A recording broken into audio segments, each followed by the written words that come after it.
이 저녁에 우리에게 주신 하나님의 말씀은 누가복음 12장입니다. 제가 가진 성서로는 신약 성서 114면에 있습니다.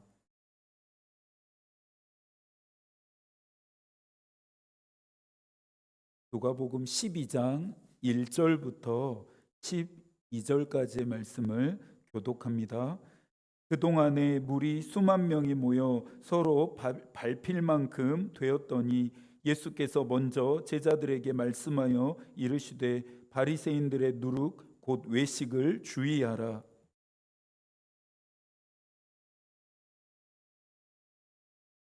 이러므로 너희가 어두운 데서 말한 모든 것이 광명한 데서 들리고 너희가 골방에서 귀에 대고 말한 것이 지붕 위에서 전파되리라.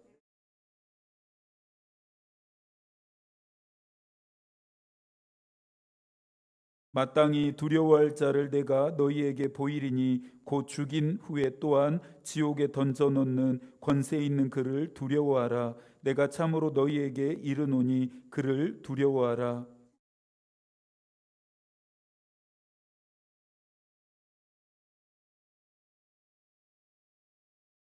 너희에게는 심지어 머리털까지도 다 세신 바 되었나니 두려워하지 말라. 너희는 많은 참새보다 더 귀하니라.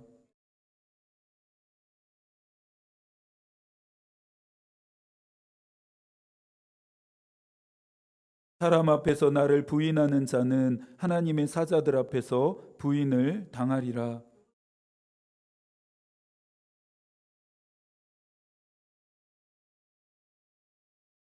사람이 너희를 회당이나 위정자나 권세 있는 자 앞에 끌고 가거든 어떻게 무엇으로 대답하며 무엇으로 말할까 염려하지 말라.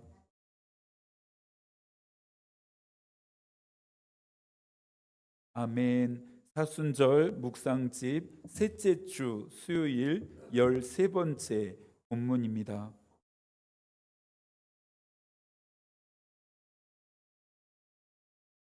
제가 대신해서 읽습니다. 다가오는 심판날을 준비하십시오.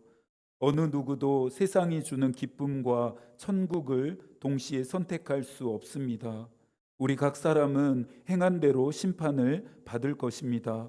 어쩌면 지옥에서의 1시간이 이 땅에서의 100년보다 훨씬 더 길게 느껴질지 모릅니다. 여기서는 아무리 힘들어도 쉴 수 있고 위로받을 수 있지만 지옥은 끝없이 고통스러운 곳이기 때문입니다. 그러니 심판날에 후회하지 않도록 지금 당신의 죄에 대하여 애통해 하십시오. 그날이 오면 세상에 어리석었던 것이 가장 지혜로웠음을 알게 될 것입니다. 인내가 세상에 어떤 권력보다 가치 있었고 순종이 세상의 어떤 지략보다 위대했음을 알게 될 것입니다. 주를 위하여 멸시당한 모든 것이 세상의 어떤 보물보다 값졌고 거룩한 작은 행동이 많은 말보다 가치 있었음을 알게 될 것입니다. 좁은 길을 걷는 고행으로 영원한 기쁨을 얻었고 주를 위하여 당한 고통으로 영원한 고통을 피하게 되었음을 알게 될 것입니다. 그날이 오면 진정 육신의 정욕을 억누른 사람은 기뻐하고 이 세상에서 하고 싶은 것을 다 한 사람은 슬피 울 것입니다. 오직 하나님을 사랑하는 사람은 죽음과 형벌, 심판과 지옥을 두려워하지 않습니다.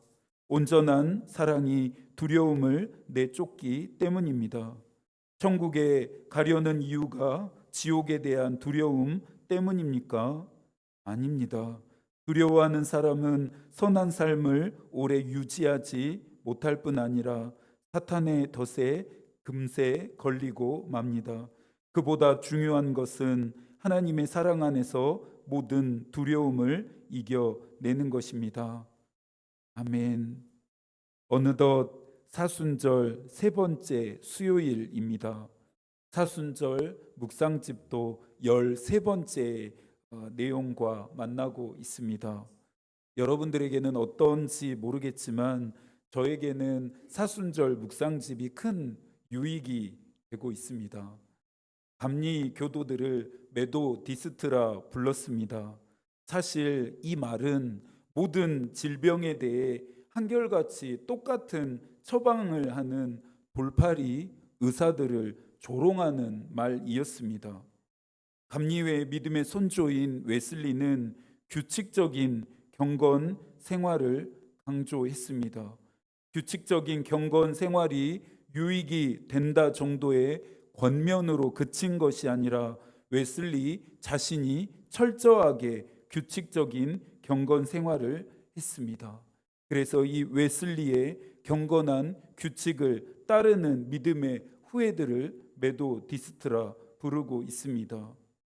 웨슬리는 감리 교도들의 게으름과 나태함을 경고합니다.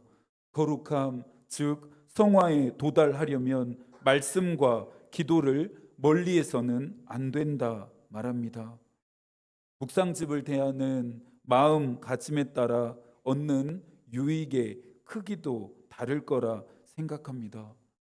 묵상집의 권면을 따라 경건의 훈련을 규칙적으로 한 사람에게는 꾸준한 운동 뒤에 근력이 생겨나듯이 사순절 순례를 마칠 때쯤 영적인 근력이 길러져 있게 될 것입니다.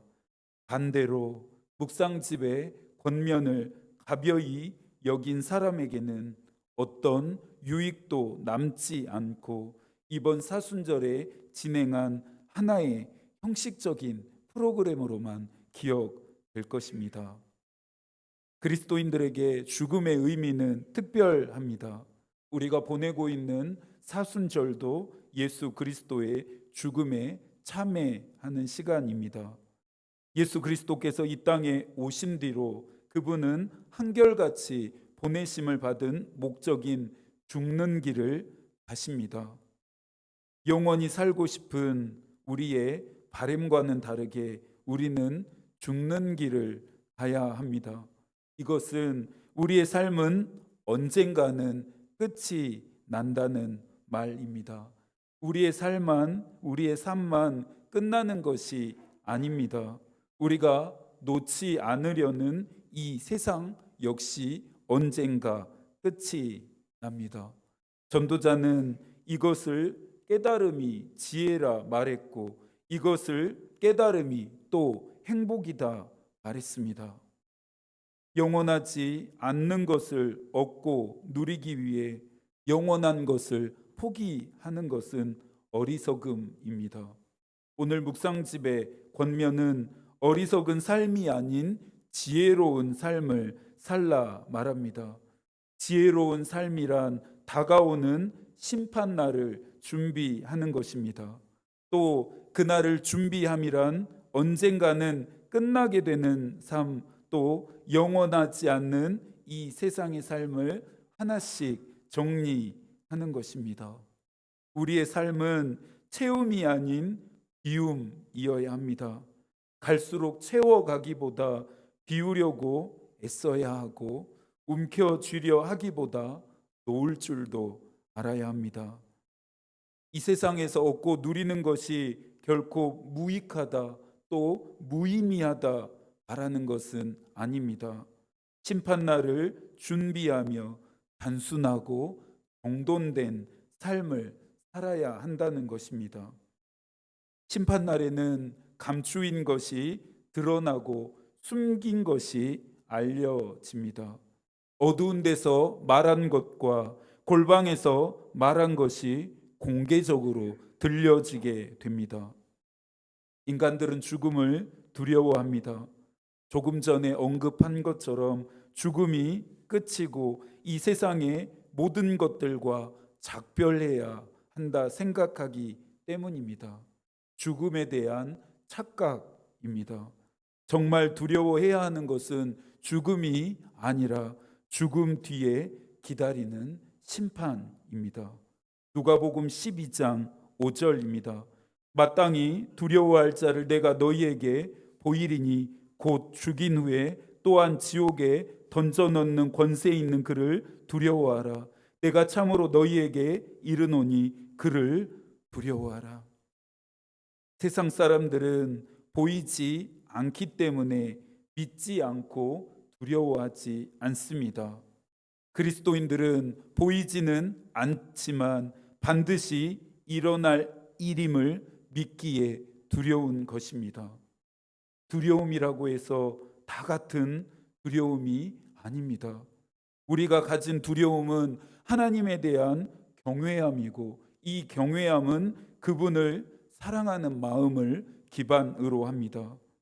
오직 하나님을 사랑하는 사람은 죽음과 형벌, 심판과 지옥 따위가 두렵지 않습니다. 온전한 하나님의 사랑이 이 모든 두려움을 내어 쫓고 이 모든 두려움을 이기게 하기 때문입니다. 예수 그리스도를 깊이 생각하고 묵상함으로 얻는 유익이 있습니다. 내 안에 있는 자책, 정죄, 두려움과 같은 하나님께로부터 오지 않는 감정들이 예수 그리스도의 은혜와 사랑으로 인해 내어 쫓김을 경험하는 것입니다. 사랑하는 여러분, 하나님이 우리를 사랑하신다는 사실은 변함이 없습니다. 또 변하지 않습니다. 우리가 사랑한 것이 아닙니다. 그분이 먼저 사랑하셨습니다. 자격과 공로와 행위가 있어서 사랑받은 것이 아닙니다. 값없이, 조건 없이, 한없이 그 사랑을 그냥 베푸셨습니다. 하나님이 우리를 사랑하신다는 이 사실을 증명해 내시기 위해 하나님은 하나뿐인 독생자를 세상에 보내셨고, 저와 여러분의 죄를 대신해서 십자가에서 죽게 만드셨습니다. 그러니 십자가만큼 놀라운 신비는 이 세상에 없습니다. 사순절 순례의 여정을 형식적으로 의미 없이 지나가시기보다는 여러분에게 주시는 그리스도의 사랑과 은혜를 깊이 묵상하시며 경험하실 수 있기를 바랍니다. 누군가는 다시금 뜨겁게 경험함이 필요하고, 또 누군가는 새롭게 경험함이 필요할 것입니다. 모두에게 필요한 충분한 은혜가 또 충만하게 부어지기를 축복합니다. 예수 그리스도께 집중하는 것에 방해받지 않도록 매일의 삶을 주의해서 살아가시면 좋겠습니다. 사경회가 있는 토요일 아침 기도회는 진행하지 않았습니다. 이번 주 토요일 아침 기도회는 묵상집을 통해 개인의 경건 시간을 가지시면 됩니다. 말씀으로 우리를 흔들어 깨우시는 사경회가 될 수 있도록 기도해 주십시오. 사순절에 만나는 다니엘서의 이야기가 참 궁금해집니다. 개인적으로 혼자서 믿음 생활을 잘 하는 것도 너무나 필요하고 중요하지만, 함께하는 교우들도 서로 돌아보실 수 있으면 좋겠습니다. 바울이 권면한 것처럼 사랑과 또 선행으로 함께하는 교우들을 돌아보실 수 있기를 바랍니다. 남은 한 주도 하나님이 여러분과 함께 계시기를 기도하겠습니다. 하나님의 마음이 우리의 기도가 되고 하나님의 뜻이 우리의 길이 되기를 빕니다. 아멘.